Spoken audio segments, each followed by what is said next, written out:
Guéret HaKadosh. Siman Chaf, page 262, la 6e ligne, le dernier mot de la ligne, Bechen Gamakav. Le Manzaken nous a expliqué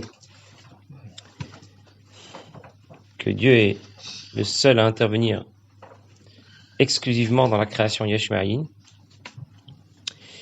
Et on est en plein milieu du développement que fait la Manzaken au sujet de ce qui émane du divin pour pouvoir intégrer les sphirotes de Bria Yetzira Asiya. Vous vous souvenez de l'exemple dont on a parlé hier? D'où vient le fils du roi? Il vient du palais, la capitale. Il sort du palais, il sort de la capitale, il sort même du pays. Il traverse l'océan, il traverse la forêt, il va au bout de la terre. Et là-bas, il va prendre de nouveaux vêtements, et il va parler une nouvelle langue, et accomplir sa mission. Mais même au bout du chemin, on devra dire que c'est lui le fils du roi. Même s'il est plus dans son palais, dans sa ville, il est au-delà de son pays, il n'a plus les mêmes vêtements, il ne parle plus la même langue. C'est toujours lui. Il est maintenant seulement habillé dans une autre enveloppe. Alors c'est ce que nous allons dire du divin.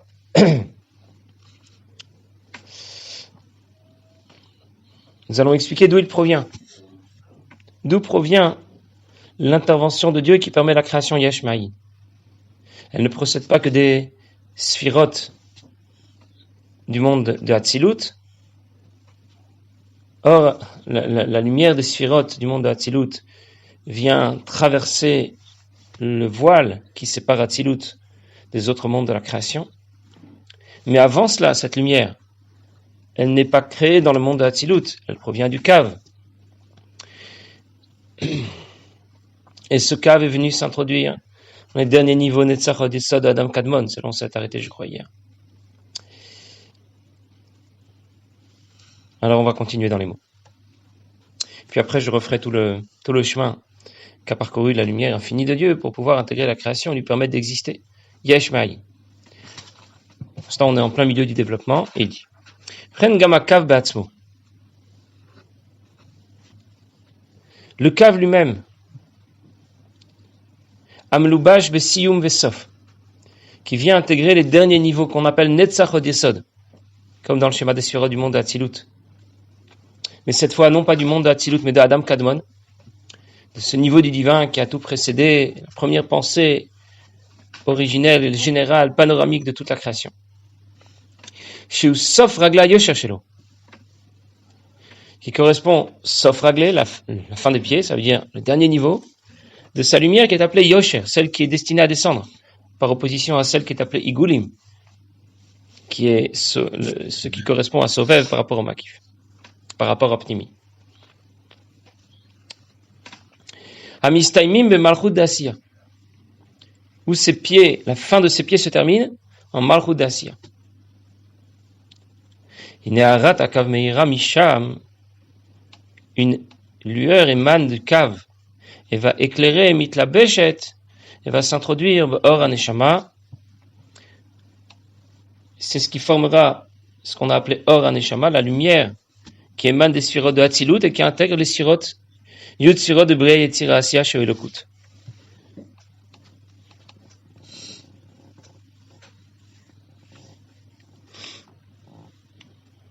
On continue le chemin, à suivre le chemin que fait cette lumière avant d'intégrer la création. Ve'ara de'ara mitlabeshet. Oui, la lueur de cette lumière. Ça veut dire encore une fois un reflet. Ça veut dire quoi, c'est un reflet? Ça veut dire il a pris encore un autre vêtement, comme dans l'exemple que j'ai donné. Il a traversé un océan, puis après il a traversé une forêt, puis il s'est habillé autrement, etc., etc. Mais à l'intérieur, c'est le même. C'est ça que veut dire la Nourazaken.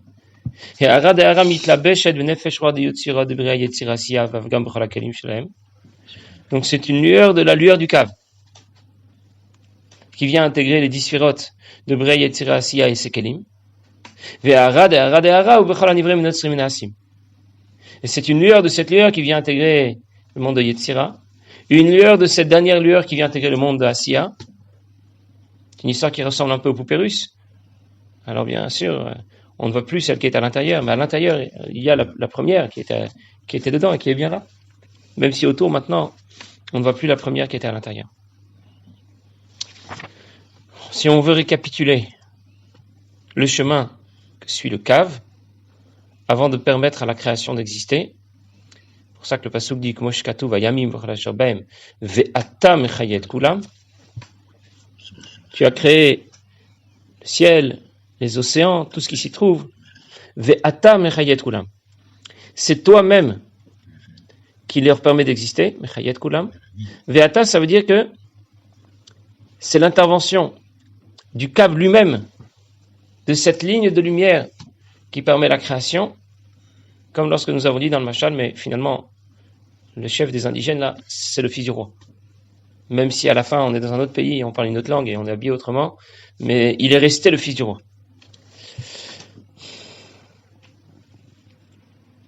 Bon, je vais reprendre les 3 étapes qu'a suivi le cave. Le cave vient d'abord intégrer Sof Ragla Yosher, c'est-à-dire le dernier niveau de Adam Kadmon. Cette entité, ce niveau du divin qui précède non seulement le monde de Hatzilut, mais au-delà de Hatzilut. Puis il va intégrer les sphirotes de Hatzilut. Et il va finir par intégrer Or Aneshama de Bria Yetzira Asiya. Or Aneshama de Bria Yetzira Asiya, c'est l'intervenant direct dans la création. C'est ce qu'on a dit au tout début, ce qu'on a dit hier plutôt, pas aujourd'hui, mais hier on a dit, le cave lui-même venait intégrer Or Aneshama de Bria Yetzira Asiya. Ensuite, ce cave va continuer son chemin. Une émanation de cette émanation, parce que c'est déjà une émanation du cave qui intègre les sphirotes de Bria Yetzira Asiya, Or Aneshama plutôt de Bria Yetzira Asiya, une émanation de cette émanation, et Hara du cave, va intégrer cette fois non pas Or Aneshama, mais Or Nefesh et Ruach, celle qui est intégrable au Kelim, de Bria Yetzira Asiya. C'est ce que la Gonzaken disait juste avant. Et Hara Dara Mitlabesh et Ben Nefesh Ruach. Or Nefesh Ruach. Nefesh Ruach, c'est déjà plus une lumière qui est en mesure de créer quelque chose, c'est déjà plus le divin, c'est déjà davantage associé à la création. Et enfin la troisième, et Hara, l'émanation de cette émanation, qui va se poursuivre jusqu'au monde de Bria de Yetzira et de Asiya. Pourquoi est-ce qu'on fait la distinction entre ces différentes étapes? Je récapitule. La lumière du cave vient intégrer d'abord Or Aneshama de Bria Yetzira Asiya. Puis elle poursuit son chemin. Or Aneshama, je vais reprendre. Il faut toujours garder en tête l'exemple du Gouf et de l'Aneshama. Le corps humain, c'est un corps. Et ce qui va correspondre à la création dans n'importe quel monde, que ce soit celle du monde de Asiya, de Bria ou de Yetzira. Mais ce monde, comme le corps, pour vivre, doit être investi par la Neshama. La spiritualité, si vous voulez, du monde. Mais dans cette Neshama, il y a Nefesh et Ruach qui sont bien installés dans le corps. Et puis il y a Neshama, qui est le niveau supérieur de la Neshama. Pas le plus haut, pas Chaya ou Yechida, mais un niveau supérieur qui n'est pas capté complètement par le corps, qui reste un peu au-delà. Et on reprend cette image pour expliquer comment le divin intègre chacun des mondes de la création. Il y a des sphirotes. Ces sphirotes sont composées de kelim. Puis tout le reste représente le corps. Et puis il y a une lumière qui vient investir ce système. Mais cette lumière se divise en 3. Il y a Nefesh, Ruach, puis ensuite il y a Neshama. Qui intervient dans la création Yesh Ma'ayin? Or Neshama. Qu'est-ce qu'on trouve à l'intérieur de Or Neshama? Hara du cave. Une émanation du cave de cette ligne de lumière Or Ensof. Une émanation de l'émanation du cave va intégrer Nefesh et Ruach de Bria Yetzira Asiya. Puis de Bria plutôt. Et ensuite une émanation de cette émanation du cave va intégrer Yetzira Asiya, les mondes suivants. Quand on entend Nefesh, Ruach, Neshama, on pense qu'il s'agit de la Neshama de quelqu'un. On est en train de parler de la lumière divine. De la même façon que notre Neshama se subdivise en 3 niveaux, Nefesh, Ruach d'un côté et Neshama de l'autre, la lumière divine aussi se subdivise en 3 niveaux, mais on fait la distinction surtout entre Or Neshama et Orot Nefesh Ruach.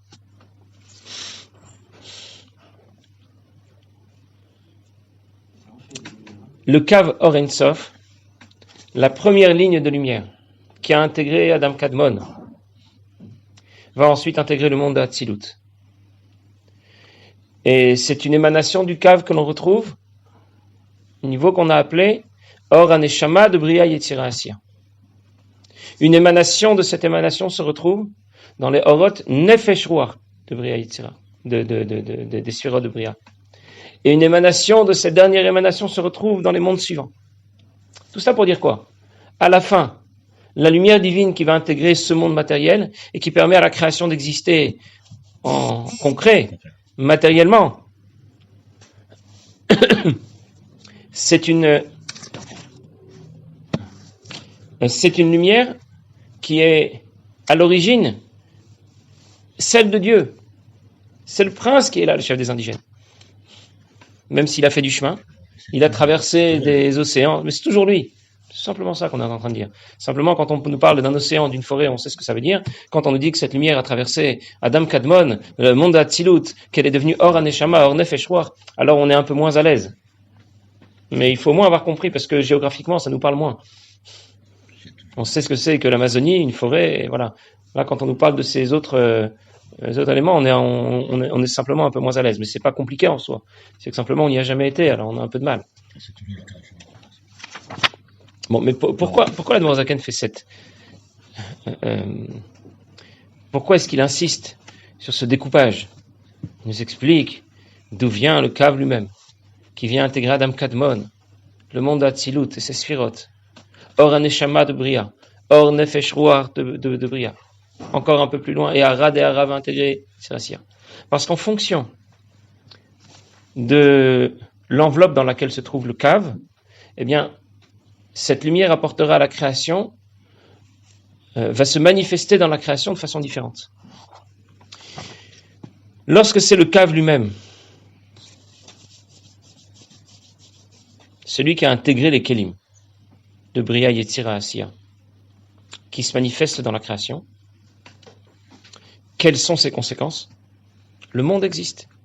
Le monde, ça veut dire les règles de la nature sont en place.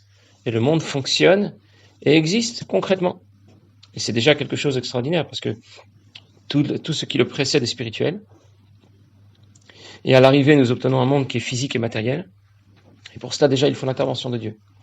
Mais c'est une intervention qui a intégré les Kélim de Bria Yetzira Asiya. C'est donc une intervention qui déjà est intégrée à la création et qui se manifeste par la nature des choses.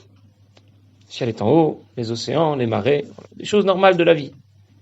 Maintenant, parfois, dans la nature même, on va s'apercevoir qu'il y a des choses, on va dire, extraordinaires, qui sont naturelles, des phénomènes naturels, mais qu'on ne saurait pas expliquer. Il y a un passage qui dit, tu as créé l'été et l'hiver. On a compris comment fonctionne l'été et l'hiver. Bon, l'angulation, la Terre, tout ça, voilà. Une histoire d'astronomie. Mais en réalité, au fond des choses, pourquoi le système doit fonctionner de cette manière? Il doit y avoir des variations de température. Et chaque année, on passe au froid, puis on passe au chaud. Ça veut dire, ça reste un phénomène qu'on sait expliquer dans le sens où j'ai compris pourquoi, mais je sais pas pourquoi ça arrive. Pourquoi ça doit absolument arriver? Vous pouvez pas créer un monde dans lequel la température est relativement constante et tout aurait fonctionné aussi bien. Ça aurait été possible. Donc il y a des phénomènes comme ça bon, je peux expliquer pourquoi il y a l'été, mais pourquoi ça devait fonctionner de cette manière. Ça veut dire, je suis pas en train de parler d'un miracle. La mer ne s'est pas ouverte. Et rien n'est tombé du ciel, mais simplement il y a quelque chose qui se passe, qui est un phénomène naturel, mais qu'on a du mal à expliquer en allant au fond des choses, en allant jusqu'au bout. Qui intervient? D'où ça vient? Du cave qui a intégré Adam Kadmon. Parce qu'Adam Kadmon fait déjà partie de la création. C'est la première pensée qu'il y a eu pour toute la création. La pensée générale, panoramique de toute la création. Donc, oui, ça fait partie du système, mais en même temps, c'est au-delà des Kélim. C'est pour ça que se manifestent des événements naturels, mais qui en même temps dépassent notre compréhension. Et puis, il y a le cave avant Adam Kadmon, ce dont on a parlé un jour précédent. Le cave, au départ, il ne procède pas, il ne commence pas Adam Kadmon. Il vient intégrer Adam Kadmon, il vient donc de plus haut. Et parfois, il se manifeste en direct.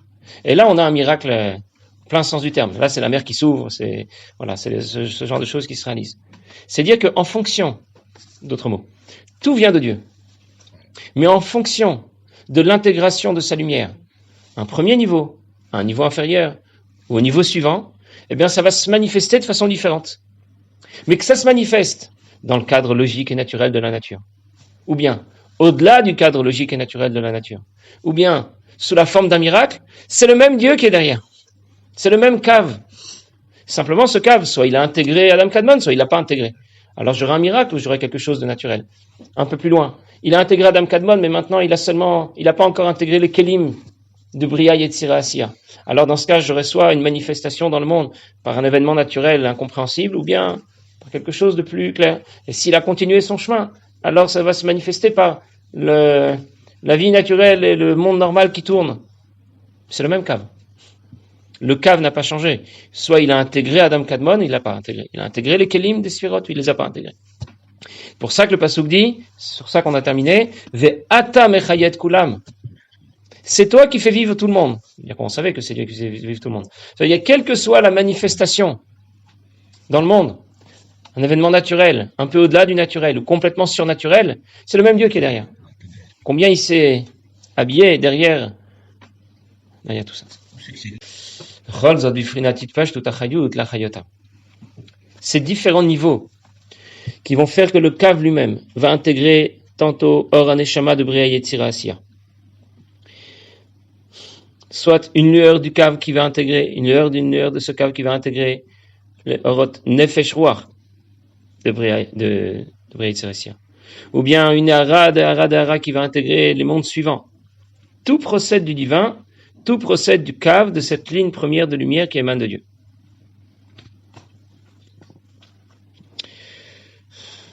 Mais l'Admour Zaken continue, il dit, même si Dieu a intégré l'ensemble du système, il est en même temps au-delà de tout le système. Ça veut dire que nous, à notre niveau, lorsqu'une Neshama va intégrer le corps physique, elle est saisie par le corps physique. Et elle est dépendante de ce corps. Et lorsque le corps souffre, la Neshama souffre aussi. Il y a une relation dans les deux sens entre la Neshama et le corps. Dieu a en même temps intégré complètement la création, jusqu'au dernier caillou, et en même temps, on ne peut pas le localiser à tel ou tel endroit, parce qu'il est partout à la fois. Comment c'est possible?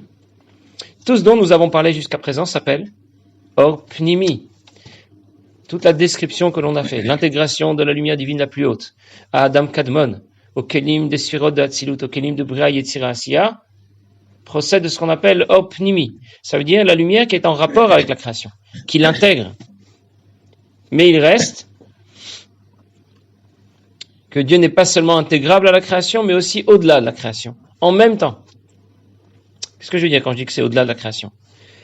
Il est là, Or HaSovev est présent, mais il n'est pas intégrable à la création dans le sens où il n'est pas en communication, on va dire, avec la création. La différence entre Pnimi et Sovev. Imaginez quelqu'un qui apprendrait à jouer du piano, ou à danser, ou ce qu'on veut. Il n'est pas constamment en train de réfléchir. Où je mets mon doigt? Sur quelle note je vais taper? Quand c'est un professionnel, je parle. Ça joue tout seul. Les mains sont devenues des mains de pianiste. Oui. Ça veut dire quoi? Il y a un certain savoir, le savoir jouer, qui a intégré les mains. Il y a une communication entre les mains et ce savoir. Alors que quelqu'un qui n'est pas un professionnel et qui n'a pas été jusque-là, même s'il va, il va réfléchir à chaque... Ça veut dire quoi? Le don de jouer du piano n'a pas intégré son système, même s'il sait aussi. Comme taper à la machine ou ce genre de choses. C'est la différence qu'il y a entre Or Pnimi, où il y a une intégration, et Or Sovev, où il n'y a pas de communication, même s'il y a un impact. Je vais aussi taper à la machine ou jouer du piano, mais il n'y a pas d'impact. Il y a un impact, mais il n'y a pas de communication totale entre la volonté d'écrire ou de jouer du piano et les mains qui vont faire Ça communique. Je vais appuyer là. Voilà. Il n'y a pas une fusion totale entre les deux. C'est la différence entre Makif et Pnimi. Alors on retrouve aussi la même chose au niveau du divin. C'est pour ça qu'il dit Omnam, Metsiuto, Mauto, Shaloren Sof. Mais l'essence de Dieu, vous vous souvenez de l'essence de Dieu? C'est d'elle que provient le cave, qui a intégré Adam Kadmon, les Kelim de Hatzilut, Or Aneshama de Bria Yetzira Asiya, Orot Nefesh Ruach, les Kelim ensuite des Sphirot qui suivent. Ce Or Akav n'est que l'émanation pnimite de l'essence de Dieu. Mais Metziuto Mauto Shalor Ein Sof, l'essence de Dieu elle-même, et Nomegeder Magom Klal, vous Sovev Kol Almin Beshave. En même temps qu'il était capable d'intégrer le système, une émanation du divin a été capable d'intégrer le système, et en même temps il est Sovev Kol Almin. Il n'est pas seulement Pnimi, il est aussi Makif. Juste terminé jusqu'au point, il remplit la terre tout entière de la même manière. Rien n'est vide de sa présence jusqu'à cette terre matérielle, ça veut dire partout à la fois, pas plus ici qu'ailleurs. Comme on a déjà parlé dans les Kutamarim, la différence entre Sovev et Makif. C'est-à-dire que bien qu'on a expliqué jusqu'à maintenant que la création procède du Kav, de cette ligne de lumière qui émane de l'essence de Dieu, de la lumière infinie de Dieu, d'abord de l'essence de Dieu, puis de la lumière infinie de Dieu. Et de là provient un Kav, après le premier Tzimtzum. Et ce Kav va intégrer Adam Kadmon, les Kelim de Hatzilut, les Kelim de Bria Yetzira Asiya. Le chemin que nous avons décrit, en réalité, Dieu a un impact sur la création qui n'est pas seulement pnimite, qui suit le chemin qu'on a décrit, mais il a un autre impact dans la création qui s'appelle Sovev.